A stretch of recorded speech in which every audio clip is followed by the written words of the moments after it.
ముఖ్యమంత్రి చంద్రబాబు నాయుడు పోలవరాన్ని సందర్శించిన వారం రోజుల్లోనే ప్రాజెక్టులో కదలిక వచ్చింది. దీంతో కేంద్ర జలశక్తి శాఖ పోలవరం ప్రాజెక్ట్ అథారిటీ స్పందించి అడుగులు వేశాయి. అందులో భాగంగా పోలవరం సవాళ్లను పరిష్కరించేందుకు అంతర్జాతీయ నిపుణులను పంపుతున్నారు. జూన్ 27 నుంచి జూలై 5 వరకు పోలవరంలోనే మకాం వేసి ఇక్కడి పరిస్థితులను అధ్యయనం చేస్తారని అధికారులు చెబుతున్నారు.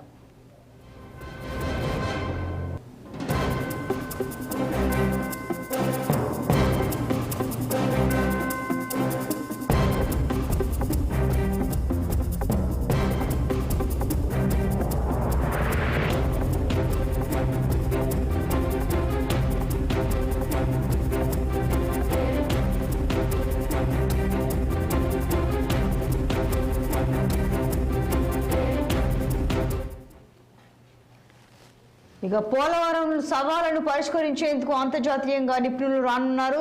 వీరంతా జూన్ 27 నుంచి జూలై 5 వరకు పోలవరంలోనే మకాం వేసి అక్కడి పరిస్థితులను అధ్యయనం చేస్తారని సమాచారం. మరింత సమాచారం మా ప్రతినిధి కృష్ణ అందిస్తారు. Krishna, good morning Santosh.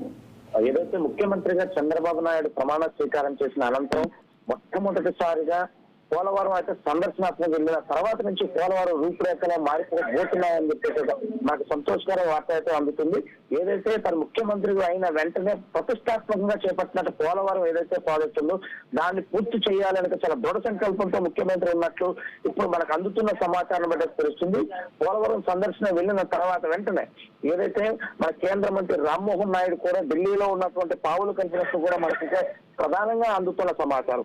ఇక్కడ జరిగినటువంటి ప్రస్తుతం అయితే పోలవరానికి సంబంధించినటువంటి ఒక పెద్ద ఎత్తున అయితే దాన్ని పూర్తి చేయాలి అనే సంకల్పంతోనే ఆ కేంద్రంపై ఒత్తిడి తీసుకొచ్చినట్లుగా మనకు ప్రధానంగా తెలుస్తున్న విషయం. ఈ నేపథ్యంలో కేంద్ర ప్రభుత్వం అయితే ఈ పోలవరానికి సంబంధించి ఒక నలుగురిని ఒక నిపుణులు కూడుకున్న ఒక బృందాన్ని అయితే కేంద్ర పోలవరానికి అయితే పంపిస్తున్నట్లుగా మనకు ప్రధానంగా అందుకున్నట్లయితే సమాచారం. దీంతో పాటు కేంద్ర జలశక్తి పోలవరం అథారిటీని స్పందించి అప్పుడే ఒక నలుగురు అంటే ఒక అమెరికా కెనడాకి సంబంధించినటువంటి ఈ డ్యామ్ నిర్వహణకు సంబంధించి దాని భద్రత కానీ ఇంజనీరింగ్ కానీ హైడ్రాలిక్ నిర్మాణాలు దాని కట్టడాలు ఏ విధంగా ఉండాలి అనే దానిపైన ఒక నిష్ఠాతులైనటువంటి బృందాన్ని ఒక నలుగురిని అయితే మాత్రం కేంద్రం నుంచి అయితే ఆంధ్రప్రదేశ్ కి పంపిస్తున్నట్లయితే మనం చూస్తూనే ఉన్నాం. వీరు ఈ జూన్ 27 నుంచి జూలై 5 వరకు పోలవరంలో మకాం వేసి ఈ యొక్క పోలవరం పరిస్థితుల మొత్తాన్ని అధ్యయనం చేస్తారు. అధ్యయనం చేస్తారంటే పోలవరం ప్రాజెక్టుకి సమర్పించినటువంటి అంటే ఏదైతే దాని పనులు ఉన్నాయో దాని తీరుతలు ఎలా ఉన్నాయి అన్నిటి మీద ఒక నివేదిక తయారు చేసి కేంద్ర ప్రభుత్వానికి ఇస్తున్నట్లయితే మనకు ప్రధానంగా అందుతున్నటువంటి సమాచారం. ఈ అంతర్జాతీయంగా ఏదైతే నిపుణులు ఉన్నారో డేవిడ్ బిట్పాల్ అనే ఏదైతే వ్యక్తి ఉన్నారో ఇక్కడ యుఎస్ కి సంబంధించిన వ్యక్తి డ్యామ్ నిర్వహణ భద్రత వసతులు ఇలాగా అంతర్జాతీయ డ్యాములు ఎలా నిర్వహించాలనే దానిపైన దాదాపు 35 సంవత్సరాలు అనుభవం ఉన్నటువంటి వ్యక్తి. అదే విధంగా రిచర్డ్ డొన్నెల్లి ఇతర కెనడాకి సంబంధించినటువంటి వ్యక్తి సివిల్ ఇంజనీరింగ్ తో పాటు హైడ్రాలిక్ నిర్మాణం నీటి వనరుల నిర్వహణలో దాదాపు 30 సంవత్సరాల అనుభవం కలిగిన వ్యక్తి.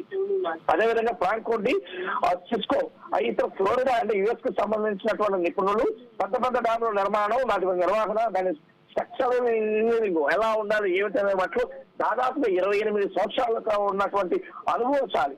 అదేవిధంగా హించ్ బర్గర్ అనే ఇతను వచ్చేసి కెనడాకి చెందిన వ్యక్తి టెక్నికల్ ఇంజనీరింగ్ నీటిపారుదల నిర్వహణలో దాదాపు 25 సంవత్సరాల అనుభవం ఉన్నటువంటి ఇటువంటి నిపుణులంతా కూడా మన పోలవరంలో అయితే దాదాపుగా ఒక 27 నుంచి 5వ తారీఖు వరకు మకాం వేసి ఈ కంప్లీట్ డ్యామ్ ని నిర్వహణ ఎలా ఉండాలి ఎలా పూర్తి చేయాలి ఎప్పట్లో పూర్తి చేయాలి ఇప్పటి వరకు ఎలాంటి పనులు జరిగాయి అనే దానిపైన సంపూర్ణమైన నివేదిక ఇవ్వడంలో మనకు తెలుస్తుంది.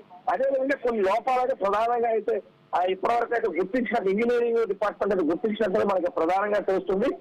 ఏదైతే ఎగువ కాపర్ డ్యామ్ లో ఈ సీపేజ్ ఎక్కువ వస్తుంది అది కట్టడం అంటే ప్రస్తుతం కట్టడానికి చాలా ఇబ్బందికరంగా మారుతుందని చెప్పేసి మొదటి నుంచి ఇంకా ఆ పోలవరం అథారిటీ ఇంజనీర్లు అనుకున్న ఈ పరిస్థితి అయితే మనకు కనబడుతుంది. దీన్ని అధ్యయనం కూడా చేసి ఇక్కడే అంటే ప్రస్తుతానికైతే వీరు అయితే మనకి ఇంజనీరింగ్ డిపార్ట్మెంట్ ఇదంతా కూడా రసాయనిక గ్రౌండింగ్ చేయాలని చెప్పి సిఫారసు చేసి కిలోమీటర్లు ఏర్పాటు చేసి నిరంతరం సీపేజ్ అంచనా వేయాలని పేర్కొన్నారు. కానీ ఇప్పుడు వచ్చే నిపుణులు సంపూర్ణంగా సంపూర్ణంగా పరిశీలించి దీని పరిష్కార మార్గాలు చూపినట్లయితే మనకు ప్రధానంగా తెలుస్తుంది.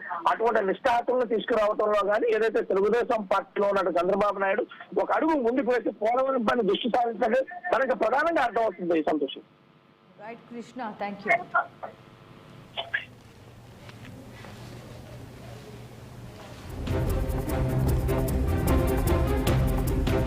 Right Krishna, thank you.